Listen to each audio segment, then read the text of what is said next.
नमस्कार दोस्तों, मैं जिस आपका स्वागत करता हूं आपके अपने यूट्यूब चैनल पे। दोस्तों, आज की इस वीडियो में हम आपको बताने वाले हैं कि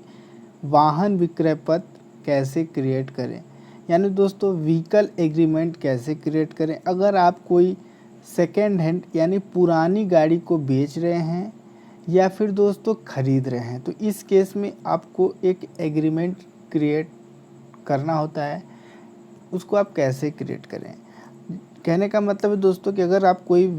सेकेंड हैंड यानी पुरानी व्हीकल परचेस कर रहे हैं, तो दोस्तों उस केस में आप इंस्टेंट यानी ख़रीदने के जस्ट बाद ही डायरेक्ट उसका जो ऑनरशिप है यानी जो विक्रेता हैं या जिसके नाम से पहले गाड़ी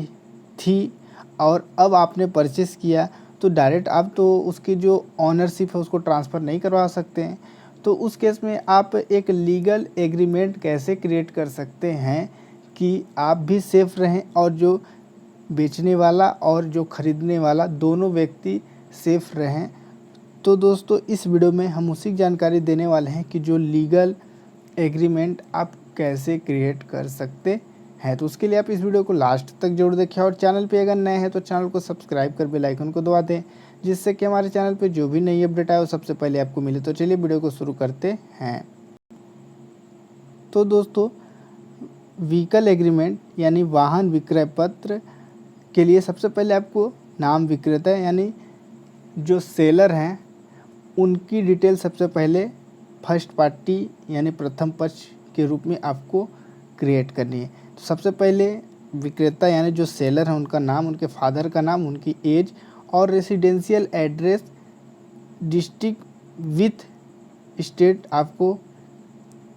ऐड करनी है यानी लिख लेना है। उसके बाद सेम चीज़ क्रेता के द्वारा यानी जो परचेस करने वाले हैं बायर हैं उनकी भी डिटेल आपको फिलअप कर लेनी है यानी लिख लेना है। उसके बाद जो सेलर हैं उनको प्रथम पक्ष और जो परचेस करने वाले हैं यानी बायर हैं उनको द्वितीय पक्ष लिख देना है कुछ इस तरीके से। उसके बाद दोस्तों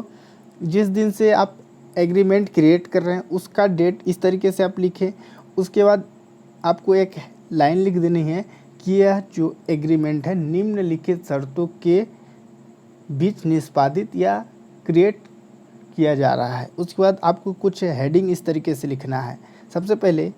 यह कि मैं प्रथम पक्ष यानी जो मालिक हैं व्हीकल के उनकी स्वामित्व यानी उनके नाम की जो गाड़ी होगी यह है, जैसे कि आल्टो एलेक्स जिसका रजिस्ट्रेशन नंबर है, जिसका मैं मालिक या स्वामी हूँ। कहने का मतलब दोस्तों कि सबसे पहले आपको यह दिखाना है कि मैं इस गाड़ी का मालिक हूँ जिसका मॉडल नंबर यह है, जिसका गाड़ी का रजिस्ट्रेशन नंबर इतना है। उसके बाद दोस्तों आपको सेकंड लाइन लिखना है कि मैं रवि सिंह या जो भी विक्रेता हैं या जो परचेस करने वाला व्यक्ति है उसका नाम सेकंड लाइन में आपको लिखना है कि मैं रवि सिंह के स्वामित्व की गाड़ी इतने द्वितीय पक्ष को विक्रय कर रहा हूँ। यानी दोस्तों जो सेलर हैं उनका नाम लिखकर आपको उस गाड़ी का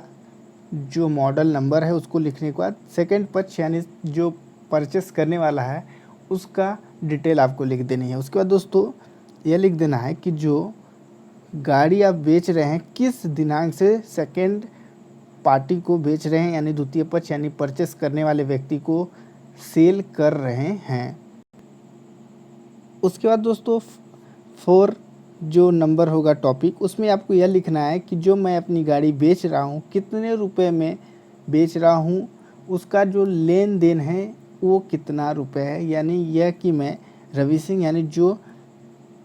सेलर हैं वह अपना नाम लिखेंगे, उसके आगे अपना वाहन या गाड़ी,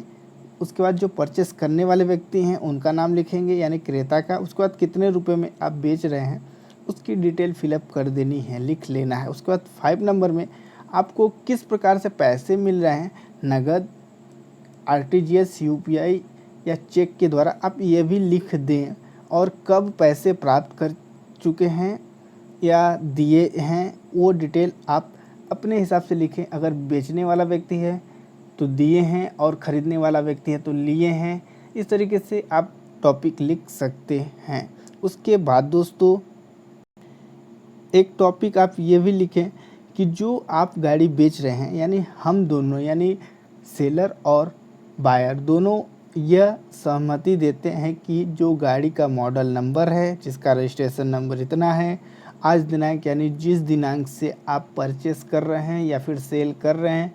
उससे पूर्व, यानी जिस दिन से आप गाड़ी खरीद रहे हैं या फिर बेच रहे हैं, विक्रेता बेचने वाला दिनांक लिखेगा और ख़रीदने वाला भी परचेस करने वाला दिनांक लिखेगा। लेकिन दोनों का टॉपिक ये है कि दोस्तों, जैसे अगर कोई सेलर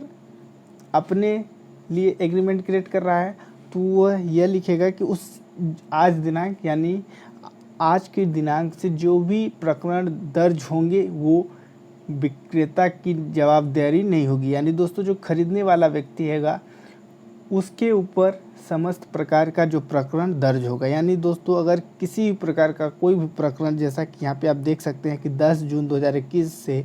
किसी भी प्रकार का कोई भी प्रकरण दर्ज होता है तो उसकी समस्त जिम्मेदारी द्वितीय पक्ष की होगी। यानी दोस्तों, यहाँ पे यह कहने का तात्पर्य है कि जो सेलर हैं उनके द्वारा 10 जून 2021 को अपनी जो व्हीकल है MP 53C 8640 आल्टो LX, यह जो मॉडल 10 जून 2021 को सेल किया गया था, उसमें 10 जून के बाद यानी 10 तारीख से ही किसी भी प्रकार का कोई भी प्रकरण दर्ज होता है तो वो सेकेंड पार्टी यानी द्वितीय पक्ष यानी परचेस करने वाले के नाम पे दर्ज होगी। उसके बाद यह दोस्तों, आपको एक टॉपिक और लिख देना है कि किसी प्रकार का कोई भी हम दोनों पक्षों के मध्य भेदभाव या कोई भी किसी भी प्रकार का विवाद उत्पन्न होता है तो उसकी जो निपटारा स्वयं हम कर लेंगे। उसके बाद दोस्तों, आपको यह लिख देना है कि आज दिनांक से यह जो एग्रीमेंट वैलिड होगा, 2 गवाहों के सामने हम यह हस्ताक्षर कर बनवा रहे हैं। उसके बाद नीचे में दोस्तों 2 गवाहों के लिए सिग्नेचर और प्रथम पक्ष और सेकेंड पक्ष का जो सिग्नेचर करने के लिए आपको कुछ इस तरीके से डिटेल छोड़ देनी है। उसके बाद दोस्तों, अब दोस्तों 1000 रुपये का जो स्टैम्प होता है या फिर मिनिमम कम से कम 500 के ई स्टैम्प या मैनुअल स्टैम्प पे आपको यह एग्रीमेंट क्रिएट करके रख लेना है, जिससे आप इन फ्यूचर किसी भी प्रकार का कोई भी प्रॉब्लम होता है तो आप उससे बच सकते हैं। तो दोस्तों, अगर वीडियो अच्छी लगी हो तो इस वीडियो को लाइक कर दें, चैनल पे अगर नए हैं तो चैनल को सब्सक्राइब कर लें। तो धन्यवाद दोस्तों इस वीडियो को देखने के लिए।